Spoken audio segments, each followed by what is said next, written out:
no plans at all. Evil man's always transcending. Fighter like sheep, swallow everything. Always simpletons or pretending.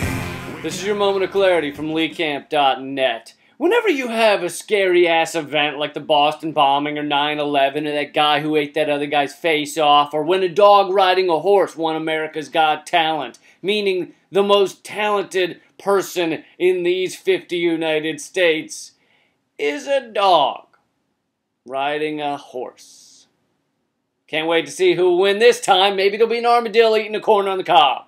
Whenever a traumatic event like these happens, there are several predictable human responses. One is fear. Another is to thank everyone in a uniform for their impressive service to the community, whether it be a police officer or the dude who watches the public pool to make sure no fat kids get clogged in the water slide. Yeah, go ahead, give that police officer a hug, even though last week you voted for the representative who promised to break his union and take away his health care. And yet another predictable response is irrationality. We stop thinking about what makes sense and start thinking about what gives us a warm and fuzzy feeling. I imagine in the moment, militarizing Boston to the gills gave people a warm and fuzzy feeling. The quote-unquote good guys had giant guns and tanks rolling through the suburbs in order to defeat the 19-year-old Simon Bar Sinister. But if we take a step back and get rational, maybe we don't want a full-on military response every time people are scared. Taking away the bomber's Miranda rights may sound like a good idea at first,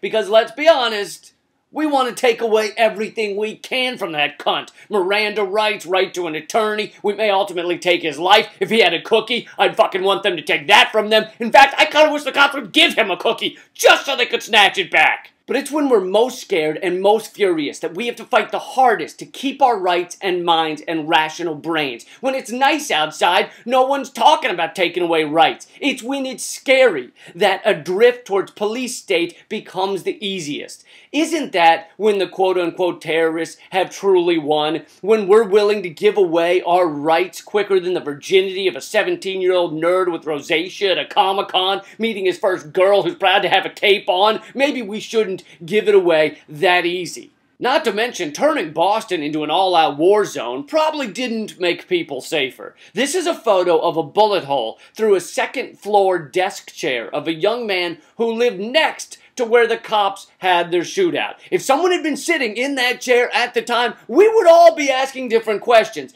And the housekeepers would probably have their work cut out for them. I'm not saying I have all the answers here, alright? But we should all have some questions. That's been your moment of clarity from LeeCamp.net. The music playing at the end here is No Song, played with permission from my friends in the band Rebel Inc. Check out their stuff. Also, we added a Punch Apathy in the Dick t-shirt to the Moment of Clarity Kickstarter. It's only going for a few more days. Go over to the Kickstarter, help the show, get the shirt, keep fighting. Why not? No facts, no truth.